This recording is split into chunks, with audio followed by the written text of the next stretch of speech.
Medicina em Destaque é um oferecimento de Hospital Vida, humano por natureza. Olá você, telespectador, você internauta, mais uma vez o programa Medicina em Destaque entra no ar, trazendo para vocês as informações que você já bem conhece, qual o nosso estilo de programa. Informações da nossa arte, da nossa ciência milenar, que faz de você um curioso, ao mesmo tempo, um informado sobre esta ciência e arte. Convidados especiais trazem aqui estas informações. Também um pouquinho da sua história, seus projetos científicos, seus projetos de vida, sua vida familiar algumas vezes, e esse feedback é muito importante para você, para que você não colha essas informações em alguns programas distribuídos assim na internet sem nenhuma segurança. Aqui sim nós temos todas as informações. A TV Mar, ela abriu esse espaço para oferecer a você esses conhecimentos. O convidado de hoje é o Dr. Guilherme Pita, que é cirurgião vascular, é angiologista, é uma pessoa que eu tenho uma admiração muito peculiar, muito próxima, por conta até de uma amizade que se faz há muito tempo, desde a vida acadêmica e assim por diante. Dr. Guilherme Pita, muito obrigado por estar aqui no nosso programa. Em primeiro lugar, esse Dr. Guilherme Pita, alagoano? Eu sou alagoano, né, de família do sertão, né? Então minha mãe é de Mata Grande e meu pai é de Coruripe. Mas eu tenho uma admiração e tenho uma atração muito grande pelo sertanejo. Porque o sertanejo não é um estado, um município, é uma nação, né? Quem é sertanejo tem todas as características e gostos peculiares daquela região que para mim é uma região única e maravilhosa. O sertanejo sempre um forte, como disse o nosso Guimarães Rosa. Né? Me diga uma coisa, quantos irmãos? Eu sou biológico, eu sou filho único, né? Mas minha mãe criou mais duas meninas e estendeu essa ação por pessoas que moravam no sertão e moravam aqui também. O sonho de ser médico veio da infância ou algo motivou isso na sua juventude? Na realidade, eu sempre falava isso, que o meu sonho era ser engenheiro químico. Porque eu tinha um tio, que era irmão do meu pai, que era engenheiro químico, e ele me influenciava muito para que eu fizesse engenharia química. Só que naquela época nossa, não tinha engenharia química em Maceió. Eu era muito jovem, e na hora que eu disse à minha mãe que ia fazer engenharia química, ela disse, não vai fazer nada de engenharia química, você vai fazer medicina. E na escola de ciências médicas. Minha mãe tinha um poder muito forte, era uma empreendedora, e a gente acabou fazendo medicina aqui em Maceió mesmo. Coincidentemente, o meu sonho era fazer engenharia química, também. Mas eu tinha um motivo mais forte, porque eu concluí o curso de Química Industrial na Escola Técnica. Seria a apoteose, fazer engenharia química, mas não tinha mínimas condições. Meu pai trabalhador rural, minha mãe no interior, com um pequeno comércio, assim, e entrei na catedral, me ajoelhei, Deus decida por mim. Isso já com a Salgema, a antiga Salgema, com o telegrama, já tinha enviado, bem contratando, com um salário lá em cima. Mas vamos deixar essa história para outro momento, vamos falar de que fez o curso de medicina, graduação e o continuar, a busca da angiologia.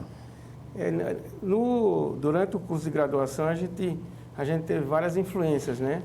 Duas influências importantíssimas na nossa vida foi o Dr. José Vanderlei Neto, né, com a cirurgia cardiovascular, e o Dr. José Petrúcio Soares da Silva, que era um cirurgião vascular de uma habilidade imensa, e eu acabei acompanhando muito os dois e fiquei naquela de fazer cirurgia cardíaca e cirurgia vascular.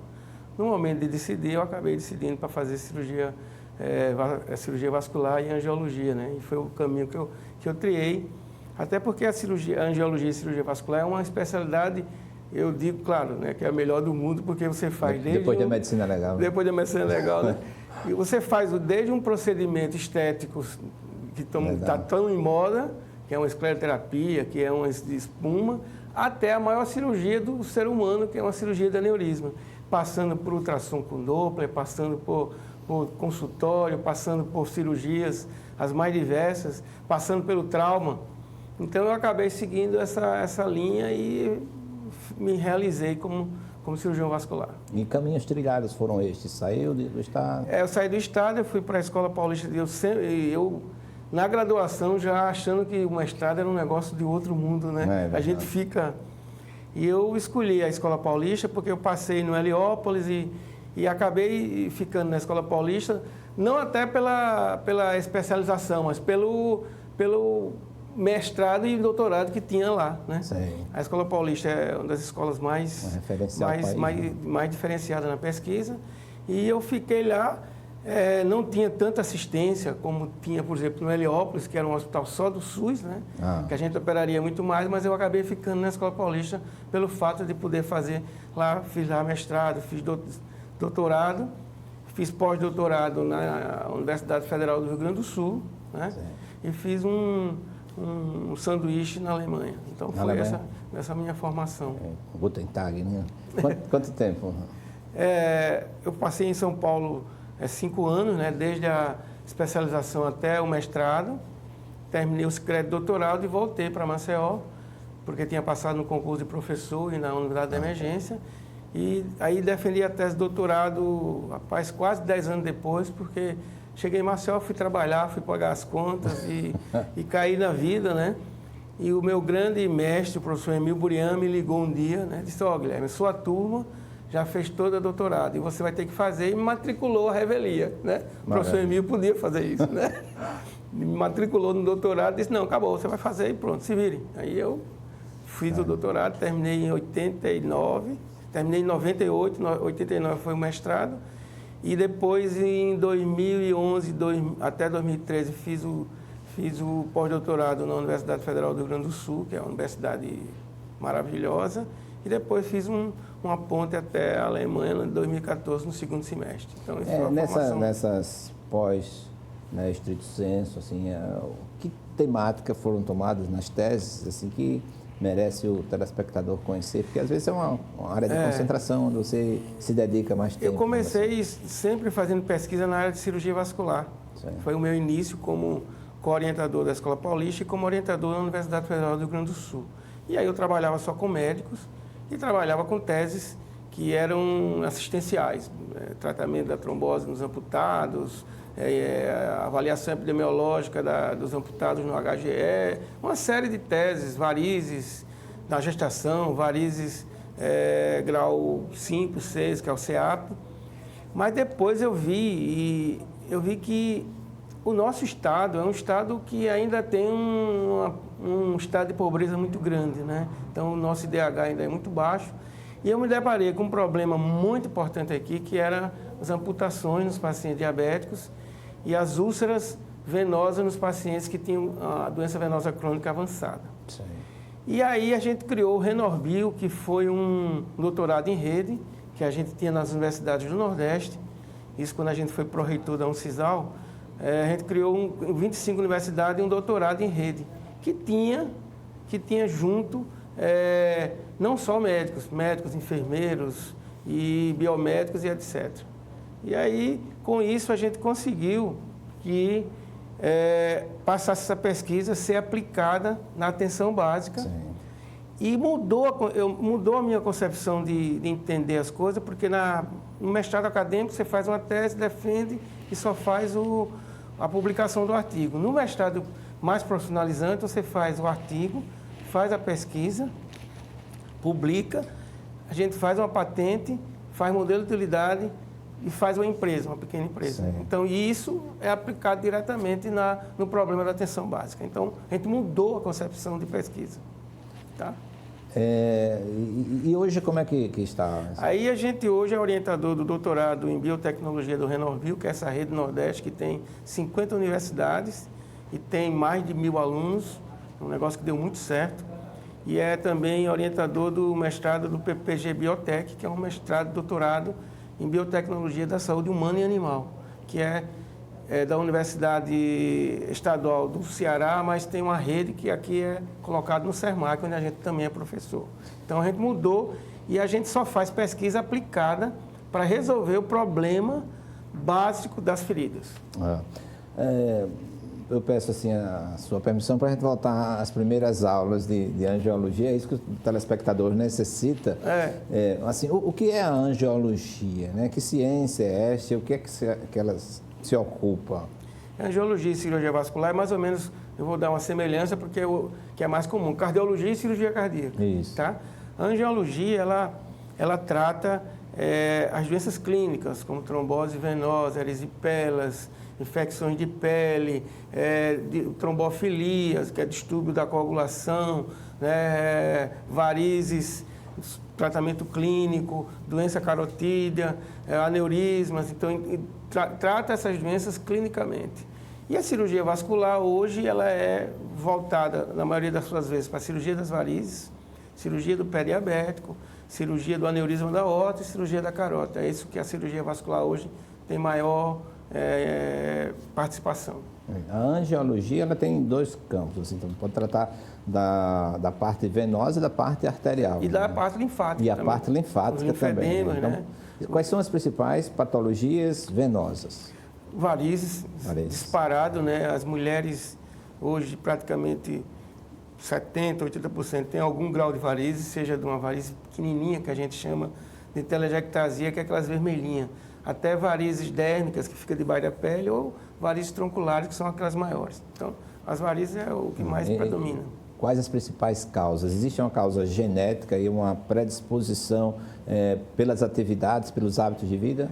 Tem uma predisposição genética, mas na fase adulta, as mulheres sofrem mais, tem maior incidência porque tem hormônio, tem gravidez, principalmente aumento de peso, né? A gente tem visto hoje, nos programas que a gente está fazendo, que as úlceras varicosas e varizes muito grandes têm muito a ver com mulheres obesas. Então, não adianta tratar só a úlcera, tratar a varize. Você tem que tratar ela como um todo, porque senão você não consegue manter aquela paciente com a úlcera cicatrizada.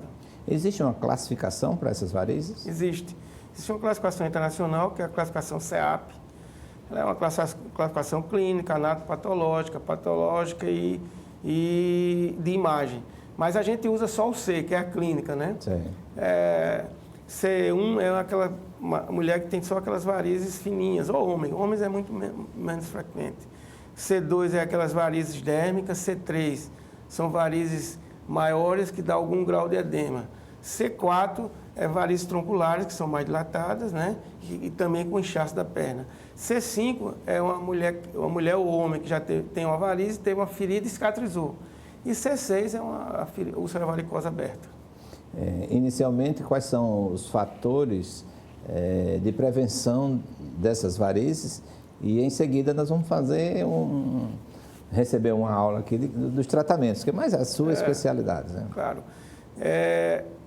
Sem dúvida, hoje a obesidade é o principal fator de piora das varizes, de aparecimento de novas varizes. Em segundo frequência é o uso de anticoncepcionais, o uso de hormônio, né? Hoje é muito utilizado, seja nas mulheres jovens para evitar filhos, sejam nas mulheres de maior idade para terapia de reposição hormonal. Elas aumentam as varizes, elas levam a fragilidade na parede das veias. Além disso, ela pode ter trombose, né? Porque os hormônios predispõem a isso aí. Então, os 2 fatores principais. E o terceiro é falta de exercício e falta de atividade física, né? Então, esses são fatores importantes, principalmente para a mulher que, digamos que as mulheres têm 80% das varizes e os homens 20%. Daí vem as consequências, né? As principais.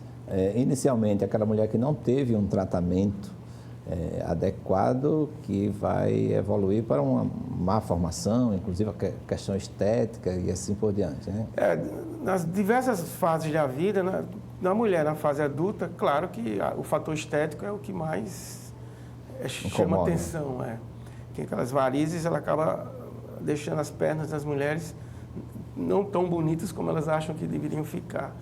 Na fase de mais de 50 anos, na fase idosa, aí já vem o problema do escurecimento da pele, pode abrir uma ferida, dores mais intensas, né? Porque nessa fase, acima de 50 anos, não é só as varizes que incomodam, né? Claro que a gente recebe muitos doentes, porque tem varizes, mas tem as artrites, artroses, tem neurites, tem edemas de outras causas, que acaba vindo todos para a gente, porque o que se vê na perna é a varize. A gente recebe muito paciente. Ontem eu estava com um estudante lá da Uncisal, ontem eu atendi à tarde 15 pacientes, a metade não era vascular, mas você precisa atender artrose, artrite, neurite, né? Causalgias, né? E outra coisa que é a dor generalizada, que hoje tem, né, uma síndrome já muito importante, que a gente acaba tendo que tratar também. Porque... Alguns pacientes chegam a procurar, assim, para a questão onde o diagnóstico é uma celulite? Celulite tem dois aspectos. A celulite é uma inflamação do subcutâneo, né? Que também passou a ser chamada aquela celulite que é a deformidade da derme e do subcutâneo quando a mulher engorda ou quando ela já tem isso de família. Que aí o que acontece? A derme se afasta e cria aquelas imagens que são feias. Na realidade, ali é uma deformidade do tecido celular subcutâneo que ficou chamando também de celulite. Quando eu falo de celulite, é uma inflamação. No nosso dia a dia. A celulite pode ser uma erisipela, que é a inflamação dos linfáticos dérmicos. Pode ser uma celulite por uma ferida na perna, que deu um eczema. Pode ser uma celulite por estase venosa, que também dá inflamações debaixo da pele, né? Então, tem esses dois aspectos para entender quando se chama de celulite. Nós vamos daqui a pouco fazer, mas está me chegando assim, uma pergunta com relação às varizes hemorroidárias, né? É comum também. Varize hemorroidária é o mesmo aspecto das varizes, o mesmo inferior. Só que aí quem trata é o proctologista. É o proctologista. Não somos nós. Eu, às vezes, vai paciente para a gente lá, porque é varize, né? Eu acabo tratando clinicamente, mas eu acabo encaminhando os colegas da procto. Os hemangiomas? Os hemangiomas são malformações vasculares, né? Durante o desenvolvimento do nosso corpo, algumas células são deformadas. Isso acaba formando, digamos, localizações de vasos com maior quantidade. Então, eu tenho hemangioma, desde hemangioma planos, que é aquela mancha vermelha, até hemangiomas cavernosos, que tem uma massa de veias. Na maioria hemangioma cavernoso são de veias, mas ele pode ter fístulas, artérias que comunicam essas veias e que aumentam esse volume. E eles são muito notados quando está na face, né? Vocês já viram que quando os pacientes aparecem na face, eles são muito notados. Quando eles são em outras partes do corpo, é menos notado. O que é que aparece muito durante o nascimento da criança? A gente não faz nada, na maioria das vezes. A gente espera o desenvolvimento da criança. Com 2, 3, 4 anos, esses hemangiomas, a maioria deles, de pele, eles evoluem e desaparecem. Mas 20% fica algum resquício e você vai tratando clinicamente, mas 10% acaba aumentando com o desenvolvimento da criança. Aí você tem que intervir para tratá-lo. Agora, existem os hemangiomas assim, especiais, entre aspas, mas pela gravidade, que é no cérebro, na coluna, né? Tem várias síndromes que aparecem hemangiomas planos, aparecem hemangiomas cerebrais, intracerebrais, aparecem grandes hemangiomas no membro. A gente já tratou crianças, não é simples, porque nas crianças, quando aparece grandes hemangiomas no membro, chama síndrome de Cassabá-Merri, essa síndrome consome os fatores de coagulação e a criança começa a sangrar lábio, urina, em tudo que é canto. E você tem que tratar fazendo embolização para diminuir essa massa. Os hemangiomas cerebrais acabam sendo tratados pelos neuros de intervenção e tem também síndrome de Sturge-Weber, que é a síndrome de geralmente pessoas jovens que têm cefaleia, tem hemangiomas periféricos e hemangiomas intracerebrais. E convulsão. E convulsão, né? Convulsão, O primeiro sinal, o primeiro sintoma... aparece uma convulsão, Então, essa síndrome é caracterizada por esses fatores.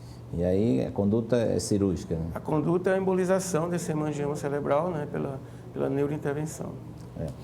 Vamos voltar para um grande projeto seu. Eu acredito que a população tem muito interesse com relação às complicações no paciente que tem varizes, o pé diabético, e quando ele tem essa patologia. Às vezes é uma hipertensão arterial e muitas vezes o diabetes. Como é que anda? Eu lembro uma vez, entrevistando, você falava que uma sandália fazia uma diferença em uma pessoa ser amputada ou não.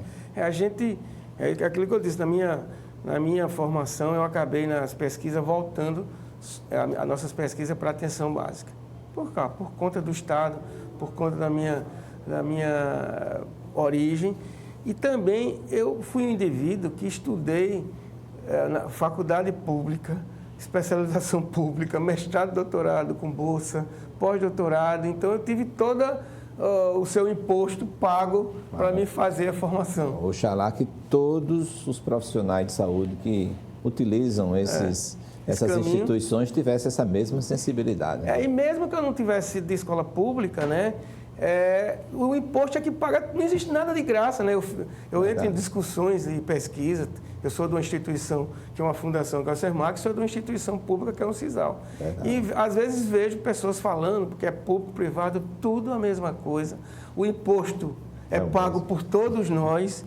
E aí a gente tinha esse compromisso, eu tinha um compromisso, disse que se eu voltasse para Alagoas, eu quase não voltei, né? Porque eu já era professor. Às vezes alguns entrevistados, né, eles são assediados, né? Eu tive até uma sobrinha que fez cardiologia, o Instituto do Coração, lá, o Hospital do Coração, venha para cá, já tinha vaga e tudo, mas esse chamado, esse compromisso que assumimos com o nosso Estado, marca faz mais. com que a gente volte. Eu era professor substituto na Escola Paulista, já era médico e já estava totalmente entrosado lá.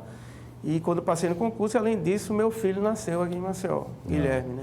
E isso nos fez voltar. E eu voltei com um compromisso de fazer alguma coisa aqui. Eu tinha que fazer algo. Inicialmente, a gente trouxe, durante 10 anos, um convênio com a Escola Paulista, que formou, não CISAL, 135 professores. Foi o maior programa brasileiro de intercâmbio e formação de professores no seu nicho. Porque você libera o cara 4 anos, ele passa 4 anos fora e fica sem ninguém aqui. A gente fez um programa que era ao contrário. Os professores da Escola Paulista vinham para cá, a gente trouxe 10 mestrados e eles fizeram todos os mestrados aqui em Maceió. Foi um negócio assim maravilhoso, que deu muito trabalho, mas a gente só conseguiu fazer porque a gente estava no comando da Uncisal, na Proreitoria de Pesquisa, e tinha o doutor André como reitor, extremamente ligado e integrado ao projeto. Né? Ele agora está no SESMAC, né? Está no SESMAC como coordenador do curso de medicina. Então, nesse momento, foi um momento do auge, né? E a gente conseguiu, eu recebi lá uma homenagem na Escola Paulista, não recebi em Maceió, mas recebi lá. É interessante isso, né? É verdade. 135 teses defendidas nesse programa de intercâmbio. Foi maravilhoso e a gente trouxe para dentro do Nordeste pessoas tituladas, né? Que hoje já são professores, fazem pesquisa. E o mestrado de vascular que a gente tinha no Nordeste formou 45 indivíduos no Norte e Nordeste todo. Hoje a gente tem aluno em todos os estados do Nordeste, nos estados do Norte e até no estado do Centro-Oeste. Isso foi muito importante para a gente. E aí, trazendo o problema em si, eu via que as feridas eram muito simples de serem tratadas, mas se criava uma problemática muito grande. Primeiro, a gente não forma o aluno da graduação ensinando a ele a tratar pé diabético e úlcera varicosa. Né? Ele não, a gente tem culpa, a gente também, e aí o que acontece? Ele não sabe tratar, então quando ele se forma, ele vai logo no PSF, né? Quando ele chega no PSF, ele não sabe as coisas mais simples da ferida, então ele acaba encaminhando o paciente todo. Ou às vezes fazendo algumas prescrições, né, que foi o que aprendeu na vida acadêmica, foi dependente de laboratórios, né? Na verdade, eu acho que isso é uma dependência de laboratório, porque você não toma uma conduta, um ato assim, mais um procedimento onde você possa demonstrar sua arte, onde a medicina pode oferecer mais para aquele paciente que é desassistido. Aí o que acontece? A gente, tendo essa premissa, aí a gente começou a ver o problema de forma simples. Então, primeiro, fazer o diagnóstico, né? Porque a gente já fez um curso, junto com o CRM, pelo interior do estado, e fizemos 35 cursos e capacitamos mais de 600 pessoas, não só médicos, como médicos, enfermeiros, dizendo só uma coisa, diagnóstico da ferida. Porque não sabe, a ferida, se você não souber o diagnóstico, você trata totalmente diferente. Tem diagnósticos diferenciais, são outras coisas. Isso. Então, 70% das feridas de atenção básica são vasculares. Ou é do pé diabético, ou é da úlcera varicosa, ou das varizes. Então, nem isso a gente conseguia diferenciar. Então, a gente tem uma classificação, e esse programa a gente fez no Brasil inteiro com o CAIAFA, que é o instituto que a gente criou aqui para tratar isso. O Instituto CAIAFA é um cara visionário, que vive a vida para tratar pé diabético, né? É um mineiro que mora no Rio de Janeiro, já veio aqui em Maceió centenas de vezes, a gente andou o país inteiro. E o que acontece? Classificação CAIAFA, ele diz o grau do pé diabético, o risco de fazer uma ferida e o risco de amputar. Só é você entender, fazer um exame simples, palpar o pulso, fazer o montofilamento, que é o exame da sensibilidade, e você dá a classificação. Não precisa de arteriografia, não precisa de Doppler, não precisa de nada, só precisa que saiba examinar o paciente, que é o que a gente não faz na atenção básica, né? Eu ando esse anterior todo, aquela coisa de atender, às vezes muita gente, às vezes o médico fica 3 dias só no PSF, não fica... É uma, né? Uma coisa, não é simples isso. E aí a gente criou a classificação PITA, que é a classificação das varizes e das úlceras, muito simples também. Então a gente ensina essas duas classificações. Quando o cara diferencia o que é isso ou o que é aquilo, a gente sabe tratar bem. Aí vem o laboratório, né? Que impõe a você coberturas para feridas caríssimas, que não vai chegar na atenção básica, né? Não vai chegar. E aí a gente está mudando essa concepção, a gente está fazendo pesquisas com custo-benefícios muito baratos. Por exemplo, uma droga da Fiocruz que a gente está testando aqui, são 300 pacientes no Brasil, aqui a gente fez 82, é uma droga de proliferação de células endoteliais, que a Fiocruz está fazendo, e muito mais barata e muito mais simples. A gente está tratando água de coco, junto com a Universidade do Ceará, que faz o pozinho liofilizado e a gente trata a ferida. A gente está criou uma membrana, chama película de celulose, que é de um aluno de doutorado, que criou uma película que serve para substituir a pele. No incêndio lá de Passo Fundo, eles doaram centenas de metros quadrados da película que tratou aqueles 200 e tantos feridos de queimadura lá no incêndio. Então, tudo é muito simples. Mas a indústria farmacêutica, a indústria cai em cima de você para você botar coisas caras que não vai chegar na ponta. Então, isso a gente já cortou. Toda vez que me procura, eu digo, eu aceito. Agora, vamos fazer uma pesquisa, né? Fazer um grupo de controle. Na maioria das vezes, eles não ficam. A membrancel ficou, o cara fez doutorado e aí a gente implantou. No lado venoso, é mais fácil ainda. No lado venoso, quando eu tenho varize e a ferida, eu faço espuma, escleroterapia com espuma, fecho a varize, que está no trim da ferida, e uso uma bota de una, que a gente criou uma fórmula baratíssima. E que forma é essa e que bota é essa? A bota de una você embebe uma faixa, uma substância, a principal substância... Essa faixa de quê? É uma faixa de crepe. Crepe é a mais barata, mas tem outras faixas. Você embebe a principal substância é o óxido de zinco, e o que acontece? A gente faz botas baratíssimas para isso. E estamos industrializando, né? Todo esse processo. O próximo passo, nós criamos o Instituto Caiafa, que atende, a gente já fez mais de 6 mil atendimentos no programa em Arapiraca. E nós estamos criando um centro de inovação para fazer esses materiais. E criamos também uma polaina de neoprene, porque as polainas da indústria é muito cara. E criamos uma polaina de neoprene que trata aquelas úlceras varicosas em mulheres obesas que têm a perna de garrafa invertida. Aqui em cima é muito grande, lá embaixo é bem fininha, porque a fibrose ficou fininha. E essa polaina de neoprene, que tem o velcro, ela se adapta bem à perna.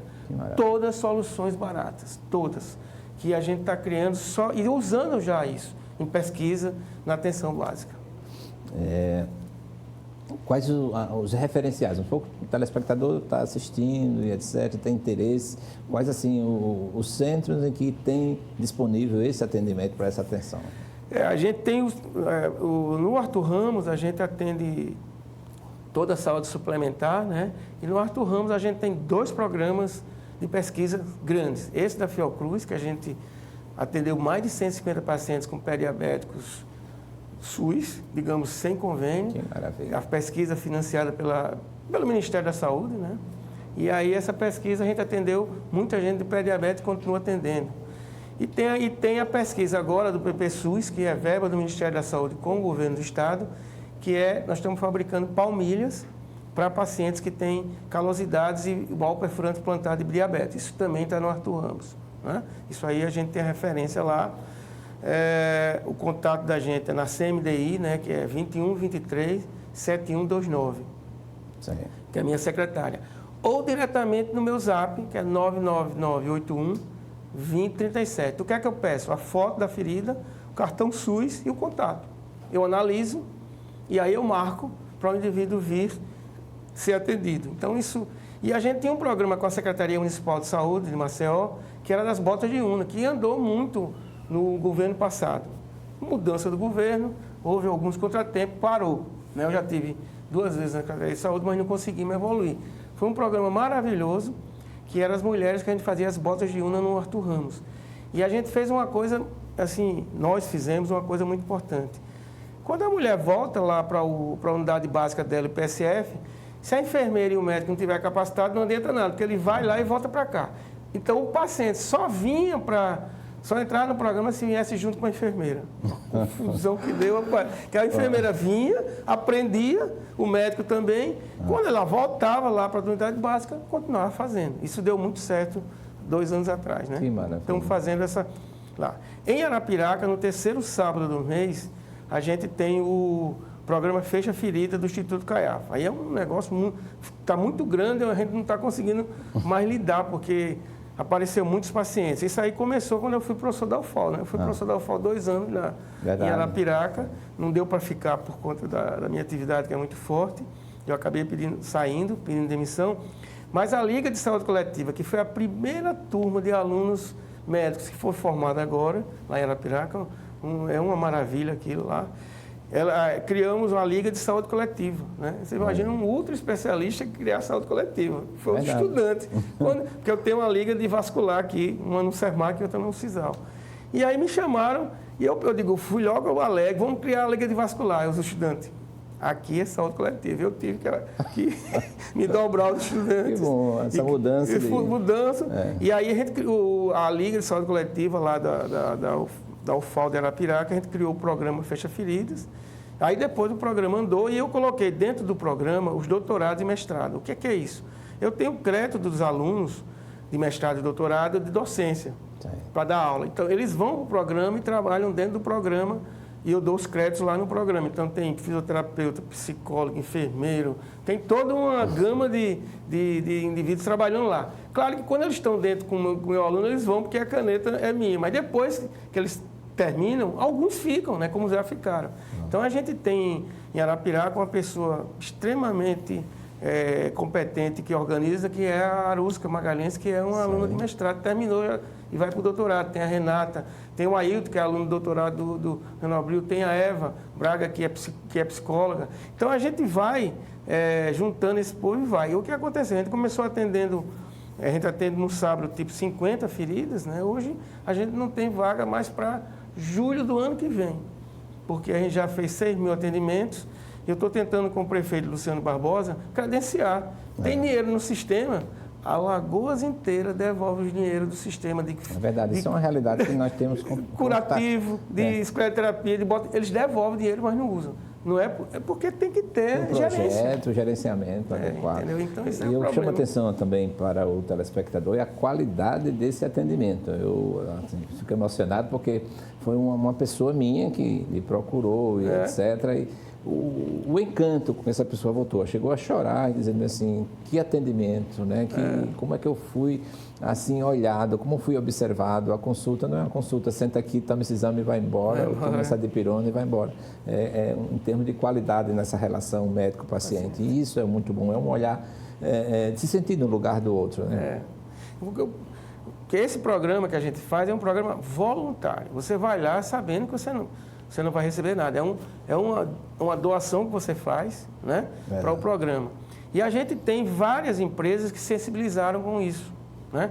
Eu não tenho conflito de interesse nenhum. Isso é o CFM que pede, né? Eu não tenho conflito de interesse nenhum com nenhuma empresa. Eu não recebo nada de empresa.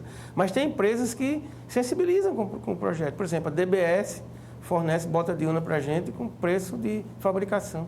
Bem pouquinho. Porque a gente tem um volume grande e as nossas botas ainda estão começando a serem produzidas em pequena escala. A Gold Medic dá material de insumos, né? A Venosan, que é da meia elástica, doa meias para o programa. Tem o Hospital Chama, cede o espaço do ambulatório. Então, você começa a ter muita sensibilidade para o programa. E em Arapiraca eu sou muito bem recebido, né? O Rotary, a Prefeitura, agora com o Luciano tem outro olhar mais sensível. E aí a gente já conseguiu muita coisa para o programa, só que cresceu demais. Professor Josiel, tem um áudio aí, não sei se será possível reproduzir esse áudio.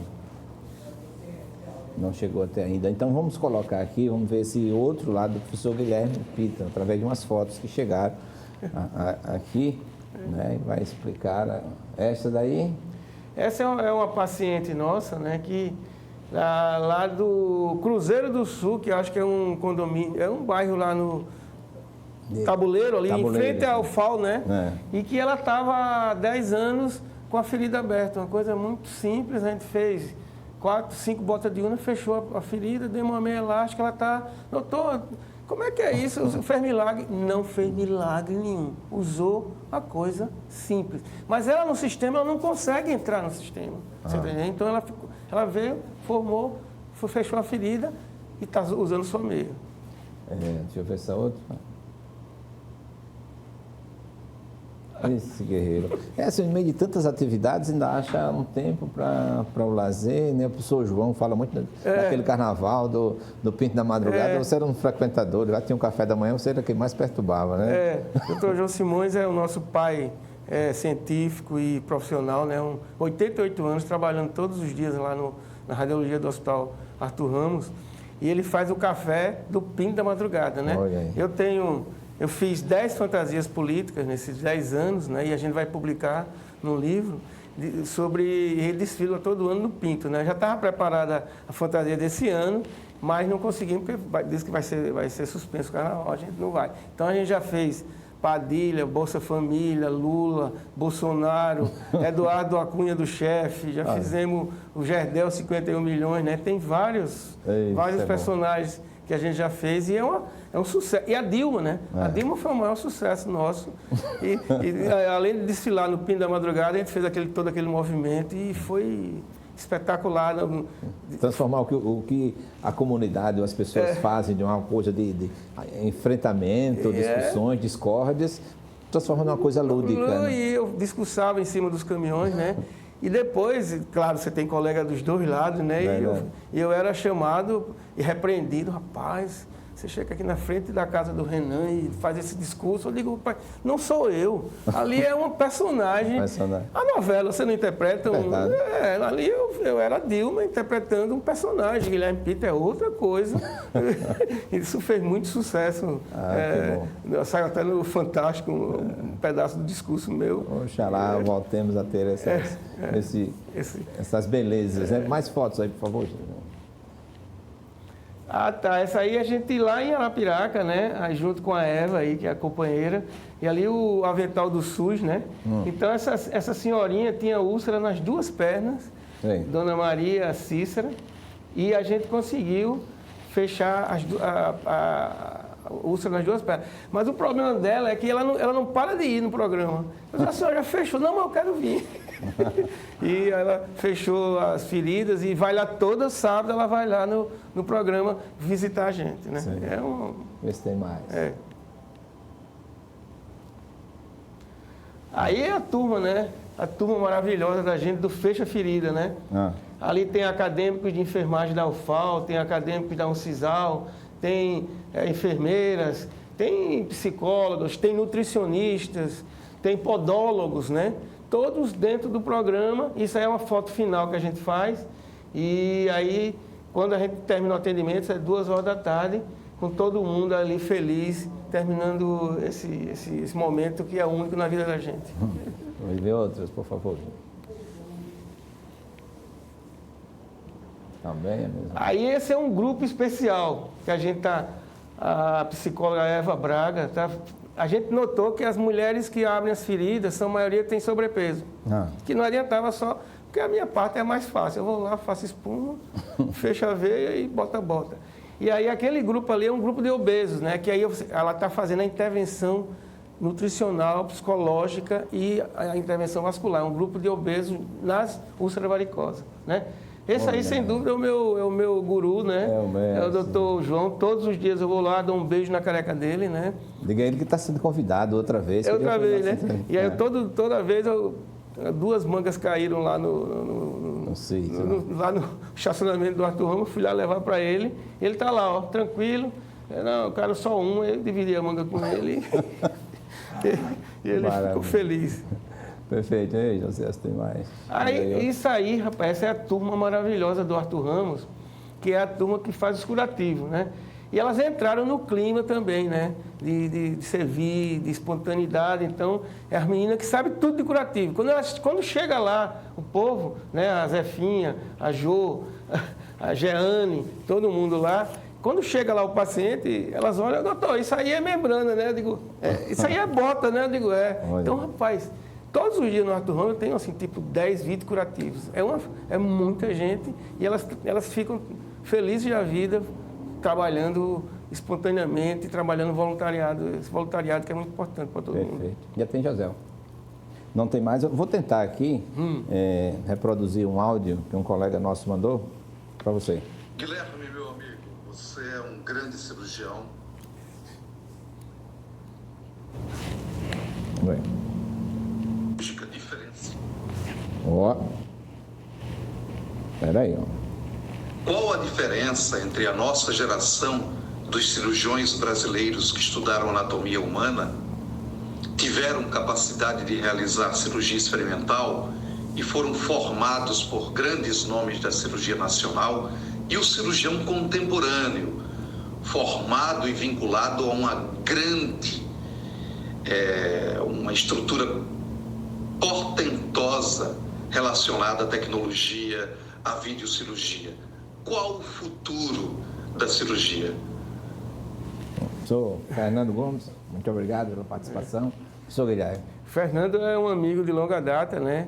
A diferença básica, Fernando, primeiro é o manejo prático, né? A gente dessa geração, a gente aprendeu a fazer cirurgia aberta, a gente aprendeu a fazer cirurgia de urgência, a gente aprendeu a fazer toda a cirurgia e depois passou para a tecnologia. Então, quando a gente usa, por exemplo, eu que uso muito a cirurgia endovascular, tem um problema, eu sei resolver. Então, essa é a grande diferença do ponto de vista de manejo, né? Do ponto de vista de prática cirúrgica. E a gente operou muito, o Fernando foi companheiro na cirurgia de animais lá no biotério da Equimal, operava muito cachorro, né? Fazia todos os enxertos. E aí a gente tem esse manual. O segundo aspecto é o aspecto humano e espiritual que a gente tinha, né? Porque a gente tinha grandes exemplos. Aldilano, não adianta eu estar falando aqui que eu sou bonzinho, que eu chego lá na ponta e não faço isso. Verdade. O cara vê, né? Todo mundo está vendo. Às vezes eu digo, ó, tu trata mal o paciente, tu está achando que ninguém está vendo, né? O auxiliar está vendo, o recepcionista sabe como é que você trata. Então, era isso. Então, os nossos ídolos, Emil Burian vivia só da pesquisa, só para ensinar. Né? Zé Vanderlei Neto vivia para operar, né? Até hoje, né? Até hoje o cara é um tarado para operar, né?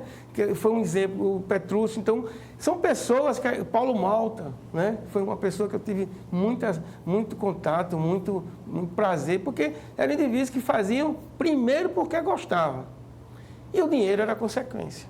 Era a diferença dessas gerações que tiveram exemplos muito Talvez bons. essa é um pouquinho dessa diferença que você, como pagou muito caro nas universidades particulares que detêm uma tecnologia também avançada, queira esse imediatismo desse retorno financeiro. Exato. Muita gente agora dando aula diz assim, ó, eu preciso terminar, que eu preciso pagar.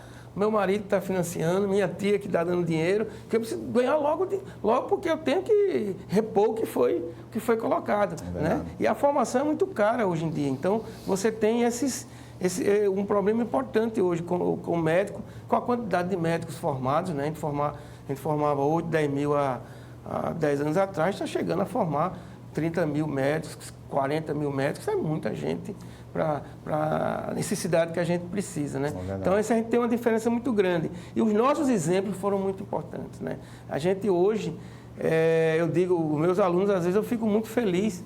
Teve uma aluna lá do Sermac que fez um vídeo, botou até na rede, agradecendo a mim, quando ela era instrumentadora, que eu disse uma palavra simples que encantou ela e ela fez medicina. Pobre, mas brigou e consegue. Mas o que foi que eu disse? Ela disse assim, doutor, eu perguntei se o senhor gostava de medicina. Eu disse, gosto e faço porque gosto. 2 palavras, mulher. Coisa muito simples que... Eu vivi isso, até eu me sinto também, porque eu estava atendendo um paciente que tinha sofrido uma queda, era até funcionário do Banco do Brasil, e o filho dele tinha uns 10 anos na época. Ele encantado, eu disse, não é bonito de medicina? Você não quer ser médico, não? Faça. Aí ele já no 5º período lá, o professor está lembrado daquele aluno. Ele fez, né? Então, a gente diz coisas e o que vale é o exemplo que você dá. É verdade. Olha, eu vejo discursos maravilhosos, mas na prática é diferente. Como diz o Cabo Velho Tito Fulgêncio, a teoria na prática é outra. É outra, então isso aí não dá. Então a gente teve grandes ídolos que foram muito abnegados com o paciente, com a pesquisa, e hoje perdemos muito isso, né? Até na Escola Paulista, de onde eu fui, eu vou na disciplina, eu fico triste, porque você não tem mais aquela garra, não tem mais aqueles caras que eram dedicados, né?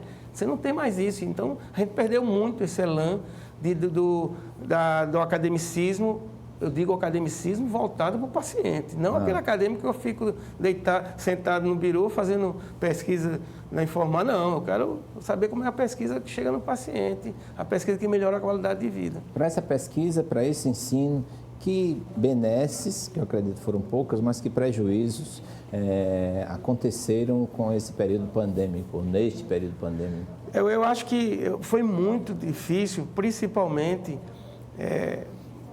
quando eu falo nos alunos, as aulas práticas praticamente cessaram. E a gente brigou muito por isso.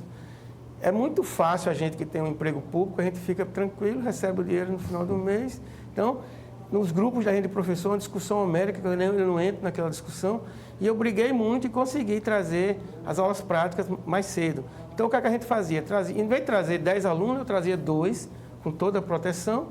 O cara tinha aula, preparava o caso clínico, e a gente tem uma live dia de segunda e apresenta o caso clínico e todos participam.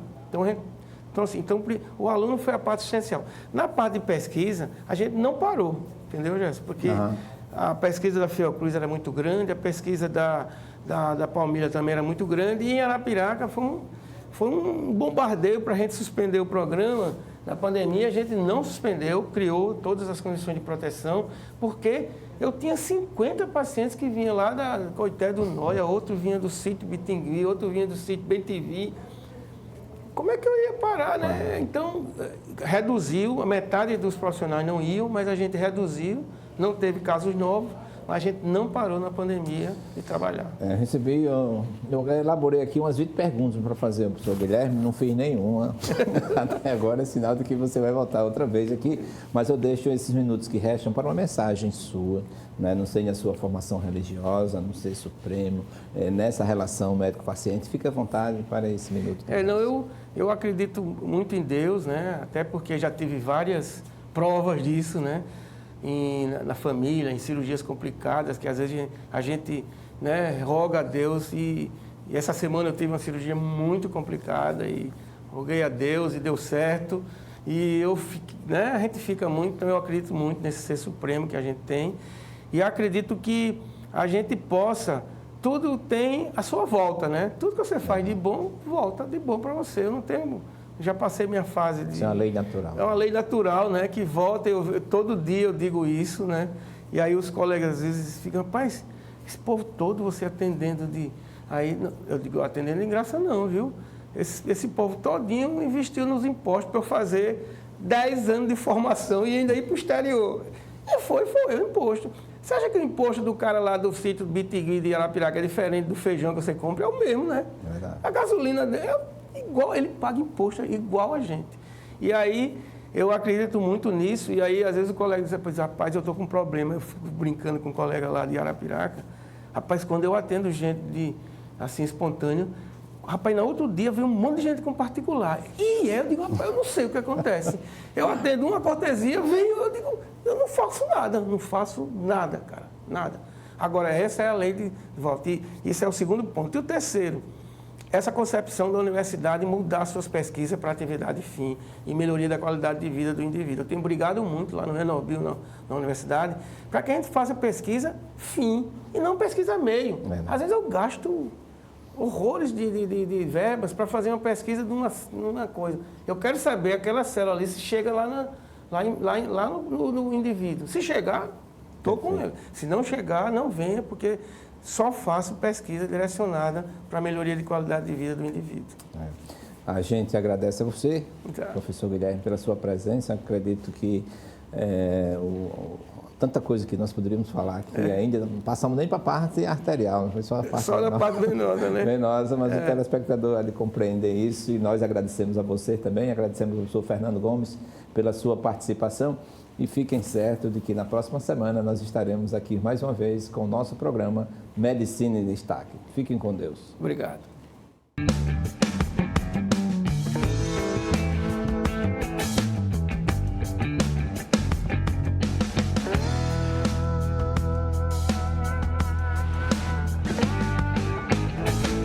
O programa Medicina em Destaque é um oferecimento de Hospital Vida, humano por natureza.